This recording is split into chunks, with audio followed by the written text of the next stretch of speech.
માન્ય વડાપ્રધાનશ્રીના હસ્તે તેમની વર્ચ્યુઅલ ઉપસ્થિતિમાં પીએમ કિસાન ઉત્સવ દિવસ કાર્યક્રમમાં આપણી સૌની સાથે મંચ ઉપર ઉપસ્થિત ગાંધીનગર જિલ્લા પંચાયતના પ્રમુખ શ્રીમતી શિલ્પાબેન પટેલ, ગાંધીનગર મહાનગરપાલિકાના મેયર શ્રીમતી મીરાબેન પટેલ, મારા સાથી ધારાસભ્ય શ્રી રીટાબેન પટેલ, ગાંધીનગર જિલ્લા ભાજપ પ્રમુખ શ્રી અનિલભાઈ, ગાંધીનગર શહેર પ્રમુખ શ્રી આશીષભાઈ, કૃષિ વિભાગના અધિક મુખ્ય સચિવ શ્રીમતી અંજુ શર્માજી, શ્રી પ્રકાશ તિવારીજી, કાર્યકારી સદસ્ય અખિલ ભારતીય કિસાન સંઘ, રમેશભાઈ પટેલ, મહામંત્રી કિસાન સંઘ, સહકાર પશુપાલન ગૌ સંવર્ધન અને મત્સ્ય ઉદ્યોગ સચિવ શ્રી સંદીપ કુમાર, ગાંધીનગર તાલુકા પંચાયતના પ્રમુખ શ્રી મોહનસિંહ ઠાકોર, વિજય ખરાડીજી, કલેક્ટર શ્રી, જિલ્લા વિકાસ અધિકારી શ્રી, ખેતી નિયામક શ્રી, બગાયતની નિયામક શ્રી, વર્ચ્યુઅલ માધ્યમથી જોડાયેલા સૌ મારા સાથી મંત્રીશ્રીઓ, ધારાસભ્યશ્રીઓ, ઉપસ્થિત સૌ કિસાન ભાઈઓ બહેનો, પ્રેસ મીડિયાના મિત્રો, સૌને મારા નમસ્કાર. વિશ્વના સૌથી લોકપ્રિય નેતા અને યશસ્વી વડાપ્રધાન શ્રી નરેન્દ્રભાઈ મોદીની ખેડૂતો પ્રત્યેની સંવેદના અને પ્રતિબદ્ધતા વ્યક્ત કરતો આજનો આ અવસર છે. દેશના નાના અને સીમાંત કિસાનોને સિઝન પહેલા જ ઇનપુટ માટેનો ખર્ચ મળી રહે અને વ્યાજની ચુંગલમાં ફસાવવું ન પડે તેવા ખેડૂત હિતલક્ષી અભિગમથી કિસાન સન્માન નિધિ યોજનાનો કાર્યરત આજે કરવા જઈ રહ્યા છે. પીએમ કિસાન યોજના એ આજે દેશના કરોડો ખેડૂતોના જીવનમાં નવી આશા અને સુરક્ષાનો ભાવ જગાવ્યો છે. ઓગસ્ટ માસ તો ક્રાંતિનો મહિનો કહેવાય છે. વડાપ્રધાનશ્રીએ દેશમાં કૃષિ અને કૃષિકારો માટે જે ક્રાંતિકારી પગલાં લીધા છે તેમાં વધુ એક ક્રાંતિકારી કદમનો આજનો આ અવસર છે. પીએમ કિસાન સન્માન નિધિ આજે દુનિયાની સૌથી મોટી ડાયરેક્ટ બેનિફિટ ટ્રાન્સફર સ્કીમ બની છે. આવી ન્યાયી અને પારદર્શી પદ્ધતિએ ખેડૂતોમાં વિશ્વાસ પેદા કર્યો છે. આ યોજના વડાપ્રધાનશ્રીના અંત્યોદય એટલે કે સમાજના અંતિમ માનવી સુધી 100% લાભ પહોંચાડવાના અભિગમનું જીવંત ઉદાહરણ છે. દેશના ખેડૂત પરિવારો માટે આર્થિક સહાયના આ પ્રેરણાદાયી કદમથી ખેડૂત કલ્યાણને વડાપ્રધાનશ્રીએ પ્રાથમિકતા આપી છે. જ્યારે સાચી નિયત હોય, સેવાની ભાવના હોય તો કેવી ઝડપથી કિસાન હિત અને જનહિતના કામો થાય એ વડાપ્રધાનશ્રીએ દેશ અને દુનિયાને બતાવ્યું છે. તેમણે જ્ઞાન એટલે કે ગરીબ, અન્નદાતા, યુવા અને નારી શક્તિને વિકસિત ભારતના આધારસ્તંભ ગણાવીને કલ્યાણ યોજનાઓ બનાવી છે. વડાપ્રધાનશ્રીએ ટેકનોલોજીના સમન્વયથી જન સુખાકારી વધારવાની અનેક પહેલો પણ કરી છે.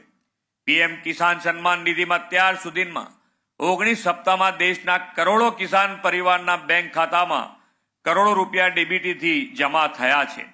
ગુજરાતના 52 લાખથી વધુ ખેડૂતોના ખાતામાં પણ 1118 કરોડ રૂપિયા જમા થયા છે. શ્રી મોદી સાહેબના વિઝનરી નેતૃત્વમાં પાછલા 11 વર્ષમાં બીજથી બજાર સુધીના સુદીર્ઘ આયોજનથી ગુણવત્તાવાળા બિયારણ, શ્રેષ્ઠ બજાર સુલભતા સહિત સમગ્ર કૃષિને વ્યાપક પ્રોત્સાહન મળ્યું છે. 2013-14ની સરખામણીએ આ વર્ષના કૃષિ બજેટમાં 5 ગણો વધારો થયો છે. પાક ઉત્પાદકતામાં સુધારા માટે તેમના નેતૃત્વમાં 25 કરોડ સોઇલ હેલ્થ કાર્ડનું વિતરણ કરવામાં પણ આવ્યું છે. આ 11 વર્ષમાં આધુનિક સિંચાઈ અને ધિરાણની સરળતાથી લઈને ડિજિટલ માર્કેટ અને એગ્રીટેક ઇનોવેશન સુધી આખો દેશ સ્માર્ટ ખેતી અપનાવી રહ્યો છે. ડેરી, મત્સ્ય ઉદ્યોગ જેવી કૃષિ સંલગ્ન ક્ષેત્રો પણ વિકસ્યા છે અને ગ્રામીણ સમૃદ્ધિ તેમજ ક્લાઇમેટ સ્માર્ટ કૃષિને વેગ મળ્યો છે. વડાપ્રધાન શ્રી નરેન્દ્રભાઈ મોદીએ જે કહેવું તે કરવુંની કાર્યપર સંસ્કૃતિ વિકસાવી. તેમણે આ વર્ષના બજેટમાં પીએમ ધન ધાન્ય કૃષિ યોજના શરૂ કરવાનું જે કમિટમેન્ટ કર્યું હતું તેને તાજેતરમાં જ મંજૂરી પણ આપી દીધી છે.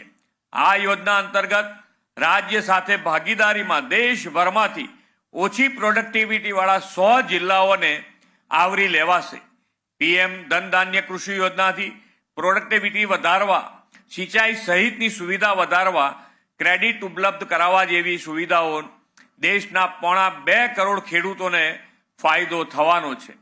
એટલે કે જ્યાં જ્યાં ખેતી, જે જિલ્લામાં જ્યાં ખેતી ઓછી થાય છે, જમીન છે, ખેડૂત છે, પણ ક્યાંક ને ક્યાંક પાણીની મુશ્કેલી હોય કે સિંચાઈ માટે જે મુશ્કેલી પડતી હોય, એ બધી મુશ્કેલીમાંથી એને બહાર લાવવા માટે આ ખૂબ સારી યોજના દેશભરના જે 100 જિલ્લાઓ છે એને આવરી લઈને આ યોજના બનાવવામાં આવી છે.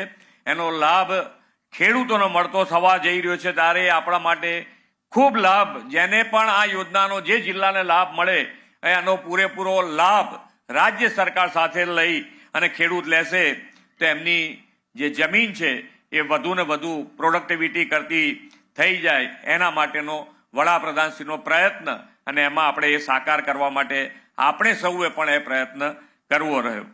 બીજી એક મહત્વપૂર્ણ પ્રધાનમંત્રી કિસાન સંપદા યોજના માટે કુલ 6520 કરોડ ખર્ચની 2 દિવસ પહેલા જ મોદી સાહેબે મંજૂરી આપી છે.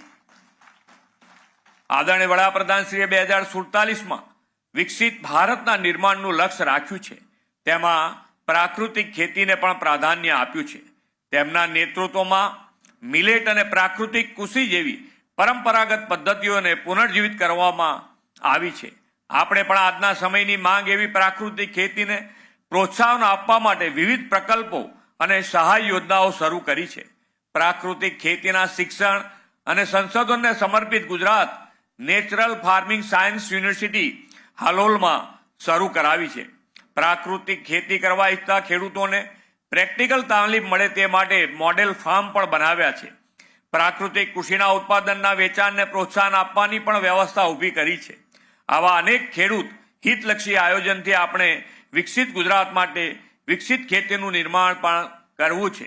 આપણી પાસે આ જે વિઝનરી લીડર છે, વિઝનરી લીડર એટલે કે આજે જે પ્રમાણે અત્યારે પાણીની વ્યવસ્થા અને પાણીની વ્યવસ્થાની શું આયોજન થઈ શકે, અત્યારે જે પ્રમાણે આપણે પાણી વાપરી રહ્યા છે એ પાણી ભવિષ્યમાં પણ આપણને મળતું રહે એનું આજથી આયોજન માનનીય વડાપ્રધાનશ્રીએ કર્યું છે. અને દરેક જિલ્લામાં અમૃત સરોવર, એટલે દરેક જિલ્લામાં 75 અમૃત સરોવર બનાવ્યા છે. અને ગુજરાત સરકાર પણ એની અંદર આ દરેકે દરેક તળાવ, નર્મદાના વધુ પાણી જ્યારે હોય ત્યારે એ નહેરમાં આવે તો એ ભરાઈ જાય, એના માટેની કિલોમીટરની જે રેન્જ છે એ કાઢીને પણ આ યોજના તળાવો ભરાય એના માટેનું અમે આયોજન કરી રહ્યા છીએ. એટલે તમારા ત્યાં આવતા કોઈ પણ તળાવ હોય તો એ કેવી રીતે ભરાઈ જાય પાણીથી એનું આયોજન પણ આપણે કર્યું છે. પણ જે વિઝનરી લીડરની વાત કરું છું તો એમાં કેચ ધ રેન, એટલે કે વરસાદનું પાણી પણ ટીપે ટીપું આપણે કેવી રીતે સંગ્રહ કરી શકીએ, અને સંગ્રહ ના કરી શકાય તો એ જમીનમાં કેવી રીતે ઉતારી શકાય એનું આયોજન આપણે બધાએ કરવાનું છે.